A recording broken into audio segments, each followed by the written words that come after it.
Hey family, it's Tasha MAMABEAR Preppy. Welcome to the channel. Welcome back to the channel. You already know what's good. Get your drink, pull up. We're going to talk about it. We're going to talk about some things. We're going to talk about a little bit of preparing for winter, right? Preparing for a brutal time in the near future where people are going to be struggling, right? Me, myself, and I am concerned because I live in an older home. Historically, our electric bill is higher in the winter time, quite a bit higher. And so hearing these stories now of these astronomical electric bills is giving me pause for concern of this winter and what my typically high bill is going to look like. And honestly, will we be able to afford it, right? That's a scary thought when you aren't able to make enough money to pay your bills, or you were fine, you were paying your bills, you made enough money, life was good, and now all of a sudden hard decisions are having to be made. People are having to get second and third jobs, come up with other income, and still sometimes it's not enough, especially when you all of a sudden get a bill that you're not expecting, right? You're not expecting it to be that high, okay? So let's walk through some different stuff. Some of this is just how to prepare.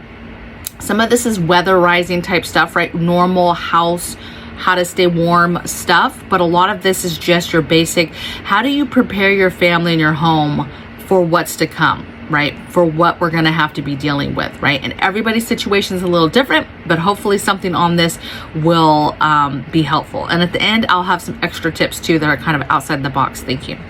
All right. So first thing to do is just start thinking about wintertime, right? What are the things that you still have left on your list to get or prepare and get to a level of readiness for winter? Now, I get it. It's summertime already, first of all. Second of all, I just did a video where I said, hey, I believe that we're going to have a longer summer. Now, that's not everywhere though, right? Some parts of the country, I don't believe it's going to be a longer summer. I think the winter is going to come quickly.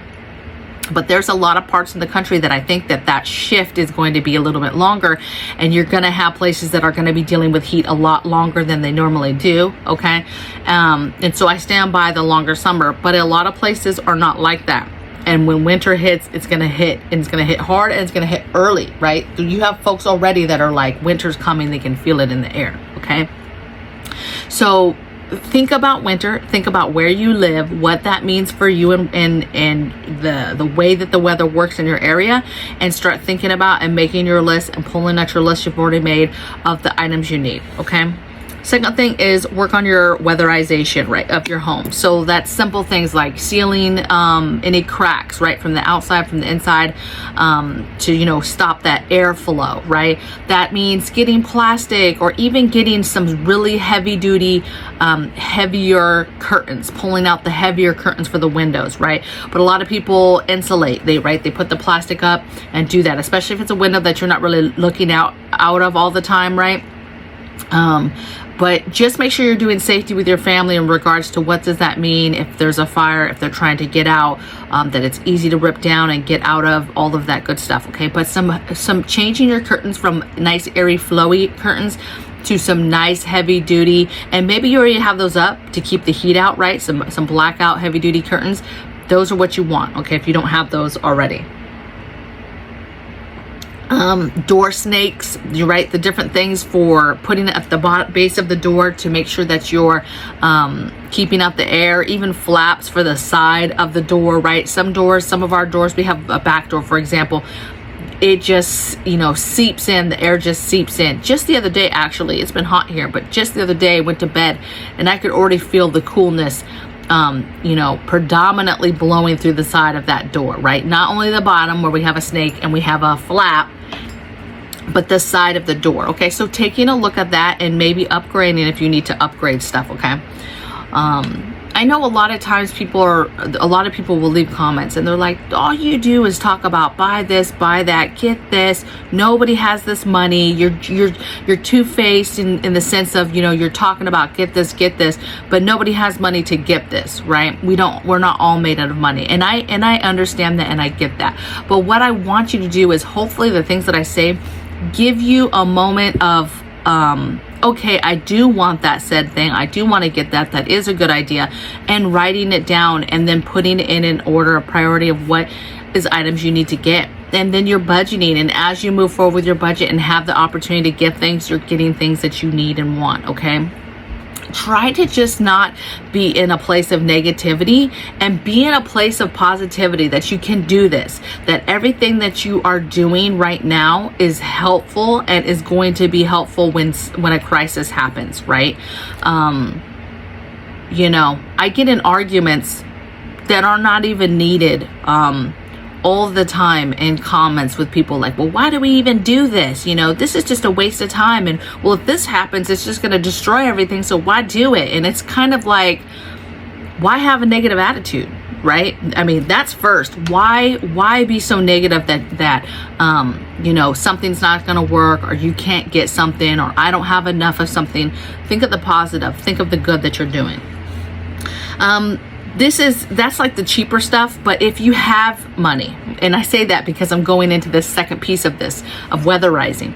If you have the money and you have projects, big house projects that you want to do in your home, the things that have to do with weatherizing are getting your crawl space done, getting your roofing done, getting brand new windows and doors, that type of thing. So if you are in the market, you are looking to be, hey, what are some larger house projects that I can do to really get ready and weatherize my home? Those are the bigger ones, okay? All right, off of weatherizing. Next thing I have is update and check your safety items and your basic maintenance. So basic maintenance, from changing vents to cleaning out gutters, safety items, that's getting your fire alarms checked, updated with fresh batteries, that's getting your carbon monoxide, super important for winter preparedness, getting those batteries updated and doing your safety checks on those, having fire extinguishers, several throughout the house. There's no such thing as just, hey, we have one fire extinguisher, that's what we need near the kitchen. No, you should have them everywhere. And you can get smaller ones. You don't have to get those huge monster ones. Get the smaller ones and then have them strategically around your home to help you out, okay? A lot of accidents happen during wintertime in regards to the realm of trying to stay warm, people lighting candles, people trying to cook and keep the house warm with cooking, wood stove, gas stoves, heaters, grid down heaters, regular heaters. You just have a lot of safety concerns and things that happen during wintertime in regards to the whole realm of staying warm. That happens all the time, okay? So update your safety items. And I just want to put a PSA, just a real quick thing to just make sure everybody that's watching me knows that this is clear. You do not open your stove and have your stove running with the door open to heat your home. You do not do that. You do not put your car in the garage and think because it's far away from where you guys are at that you can turn it on and heat your home. Do not think that you can put your car in your garage and if the door is open, you are safe to then keep that car on to then heat your home, okay? All of that stuff will get you killed. Do not bring your barbecuer into your garage to barbecue and to make food because of the elements, If that is the concern, build a little cover outside, even a little awning, even a little shade cloth. Think it through and think, okay, where do I have the barbecuer at? Where do I have some of this outside cook source? Where do I plan to do this at? And if it's the elements that you're worried about, right? It's cold. It's going to be cold. Think that through. But do not be bringing in propane, you know, and gas stoves and all this stuff. Is it better if you can bring that stuff and leave the garage door up? Because a lot of people would argue with me. That's completely safe. Bring in your barbecuers. Do that stuff. I'm telling you to be careful because there's a lot of people that are not safe and do not know and do end up killing themselves. Okay. not on purpose, but because they just don't know safety, okay? I know it's cold, okay, but there's things you can do, okay, and I'm going to talk about them. Next thing I have is clean your heating venting. So all the venting that, you know, from your 110 heaters to your 220 heaters to your wall heaters, to any kind of venting system. Maybe you have HVAC, maybe you have a full system, but maybe you don't. Anything that has a vent and a vent type system on it, getting that, you know, soapy water, cleaning it off, dusting it off, getting that build up from last year that you've never gotten off of it, okay? Again, that's a safety thing, that's a maintenance thing, all right? Next thing I have is safety check your fireplace, your wood stove. You can actually bring somebody in to do this, but you can do this yourself. If you've had a wood stove or you've had a fireplace for a while and you know how to clean out the piping and the fireplace and all that good stuff, do that stuff, okay? If you don't know how to do that or you've never done that before, just bring in a professional to do a once over before you start lighting up stuff for the winter, right? It's been off for a while. Just bring in a professional and let them take a look at it and concern. Or maybe you have a family friend that has, you know, a fireplace or a wood stove and is used to doing that maintenance all the time. It can come through and help you out, okay? Okay, next thing I have is stack up on the fuels. So all the fuels that are needed, right, whether that's cords of wood, right, for a wood stove, stocking up on that, having that. The last thing you want to do is when it's cold and nasty is cut firewood, get firewood. Even if you're buying it from somewhere, that's just annoying. It's cold. Nobody's trying to do that, right? So preparing that wood, prepare your kindling, prepare the spot that you need to keep the wood nice and dry. If you don't have a spot yet, right, maybe that's a project, making some kind of overhang, something to protect that wood so that it's not getting drenched, right? Other fuels, propane for grid down options, for your buddy heaters, for your barbecuer, for different things to be able to continue to do that stuff, for different cook stoves, right? What do you need fuel for, and stockpile that now. Fuel should be something you're stockpiling anyway. And so if you've been preparing for a while, you probably already have this covered down. But just think of it in the sense of winter, and do you have what you need to get you through winter? Next thing I have is livestock and pets, right? Don't forget pets. Pets get cold just like you do. You know, think of things like jackets and throws, booties. You know, this is all dependent on where you're at, how cold it gets, but little booties. Maybe if they sleep outside, that's, you know, insulating and figuring out how to make their dog house or wherever they're sleeping warmer. Even inside, they have a little crate that you put them in. How do you insulate that? How do you, do you have blankets? What do you have to help keep them warm in that crate at night when the temperatures drop, okay? Where do you have that crate at? Think about livestock too outside that doesn't come inside, right? That typically, are they a hardy animal? How low of a temperature can they handle? Do you need to incorporate some sort of lamping or some kind of extra bedding material for them? Maybe it's a windbreak of some sort for a certain area. Maybe it's animals that stay outside, but now you're bringing them in and you're fixing up a nice, cozy, warm area in a stall, in a barn, in a shed.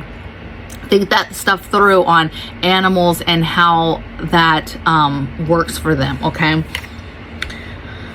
Next thing I have is ability to make warm food, warm broth, basically heat up water for tea, coffee, hot chocolate, heating up just some quick food, right? Cook a quick broth or a soup.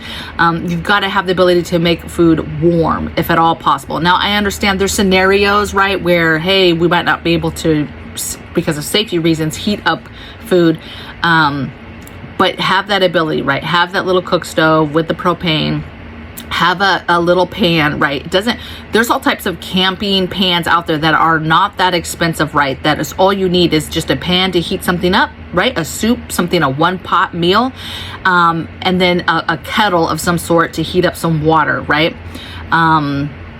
And that's all you need, right? You need a good utensil to stir the food up. Have your bowls and your plasticware, your paper bowls and stuff, and that's what you eat on, or eat in cups, right? Get you a bunch of coffee cups and serve soup in your coffee cups. Whatever it's going to be, think it through, but have the ability to make warm food, okay? Next thing is getting your warm weather gear in check, right?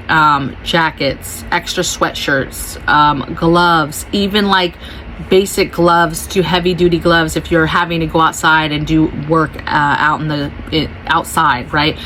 You want to be able to stay warm when you're going outside. Socks and boots. I can't talk enough about socks. Socks are a game changer.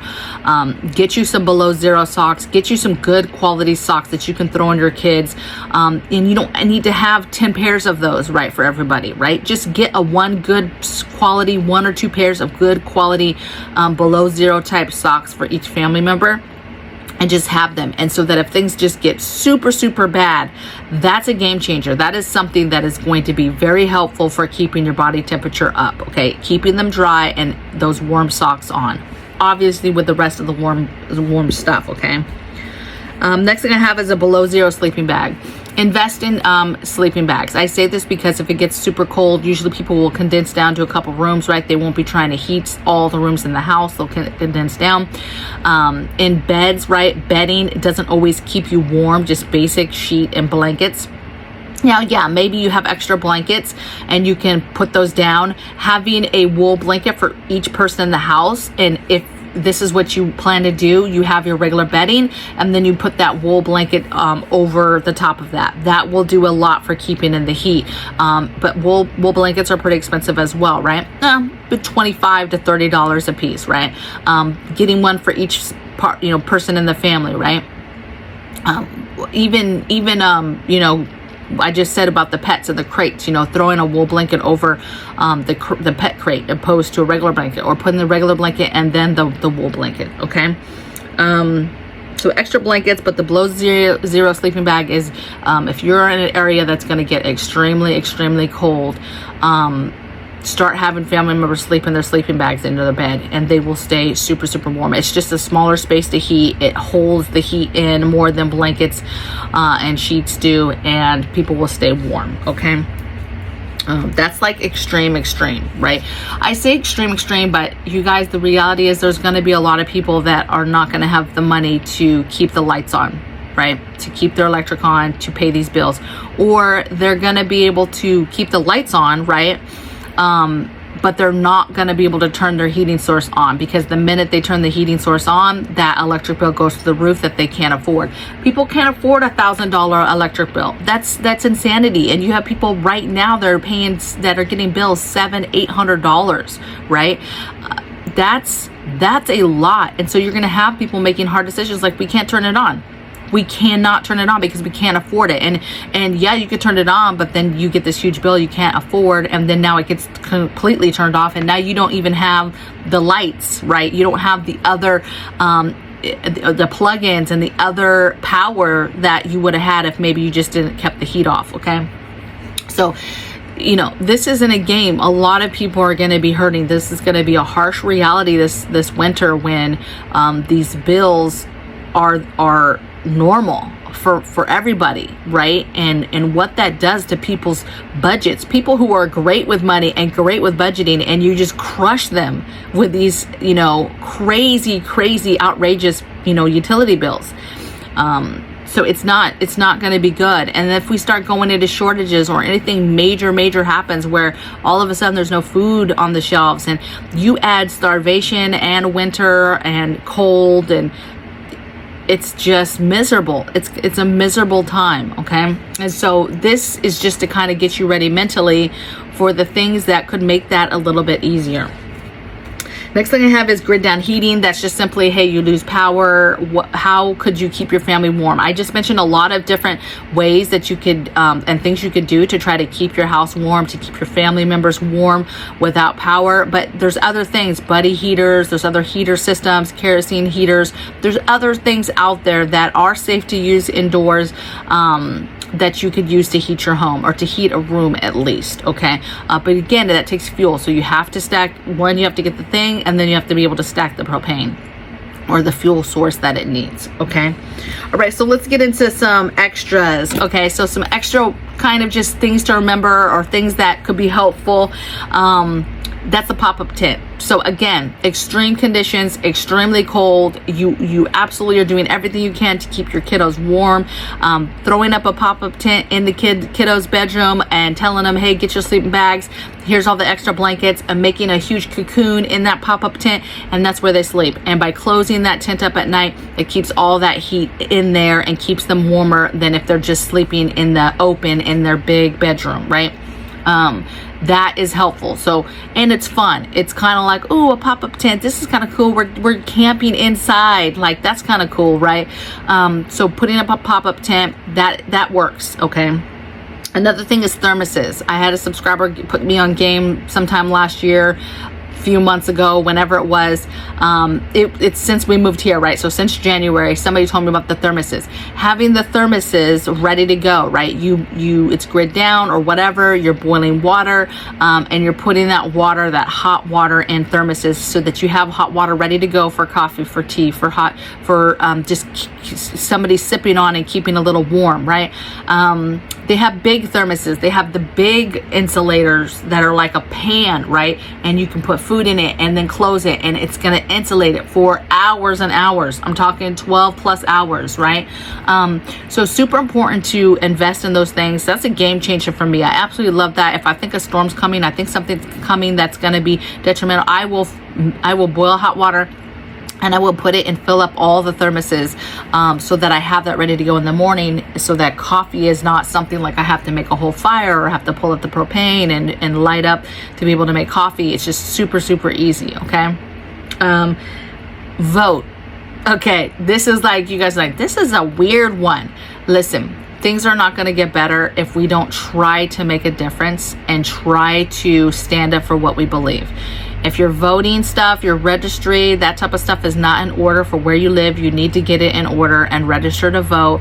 Look at the candidates, look at what's going on in your state, pay attention to what's going on where you live, and vote, okay? It might not go your way. A lot of times it doesn't, but if you don't vote, first of all, don't open your mouth about anything, okay? Don't open it, okay? Get ready, and be ready to do your part in voting, okay? And the extra other tip I have is sandbags. So been a lot of flooding, right? We talked about weatherizing your home, getting ready for winter. Well, with winter, you know, fall comes kind of first. If you have seasons where you live, there's some sort of rain season, right? We get a lot of rain here. We do get snow too. It does get extremely cold here. But having a few sandbags, even having 3 or 4 for each door space that you have going into your home, you know, how many exterior doors do you have, and getting 4 sandbags for each of those that you can fill up and put at the base of those, okay? If you can afford to fill up enough, you know, to do your driveway, or maybe there's a certain area that you know, hey, the water comes down here, I need to be able to do a little row of sandbags here to divert the water down to the street. Whatever your situation is, get some. But I'll tell you, at a minimum, getting those and getting them filled, and then have them in, you know, ready to go, so that you can put those in front of the doors at a minimum, okay? Obviously, flash flooding happens. Some of the stuff that's been happening in Kentucky and some of these other states, look, sandbags ain't gonna help that, baby. It's just not, right? Sandbag would be a joke in a situation like that, all right? And all you can do in that moment is give it to God, okay? You should be giving it to God anyway with all these things that we do to prepare. It's in God's time. It's in the way that He wants things to happen. And we're going to be okay because we've got Him. I've got God, so we're going to be okay, right? But stuff happens, right? Stuff does happen. Serious stuff does happen that you cannot prepare for, right? But I choose to think about the positive of stuff. The positive of, I'm going to make it. We're going to try to survive in all ways that we can. My family, we're not going to lay down and die. You know, if God chooses to take us, He chooses to take us home. And it's a party. You know what I'm saying? I'm going to pull up. I got my drink. Let's do this. I made it. You know what I'm saying? It's not the end of the world, okay? However, for as long as He has me on this good earth, I'm going to try my hardest to survive and keep my family alive, okay? And make it as as painless as possible, because that's what moms do, right? Nobody wants our family members and our children to suffer. None of us want that, okay? So hopefully you guys enjoyed this premiere. I know you guys have probably been chatting it up in the chat. I'm still excited to do these. Hopefully you guys enjoyed the video yesterday. You did catch it. I know it was a little dark, okay? I had several people like, man, you just hit me in the gut with some reality. And although a lot of you were very thankful for that reality, I know that it hit home for a lot of people, and it was stressful, and it hit people in the gut, and because it's ugly, right? It's an ugly topic. It's not cool. It's not roses and sunshine. But the reality is that we have to talk about those things so that we can prepare, because it's not going to be, roses and rainbows. It's not. If these things happen, it's not going to be fun, right? It's not going to be a fun time where people are like, I can't wait for this to happen. It's not going to be fun, right? So today, that's why I was like, let me just bring it back a little bit and do something a little bit less, aggressive. So I will see you guys tomorrow in the next video. I hope you guys are well. I hope you guys were doing the things, and blessings from my bear cave to yours. Take care. Bye.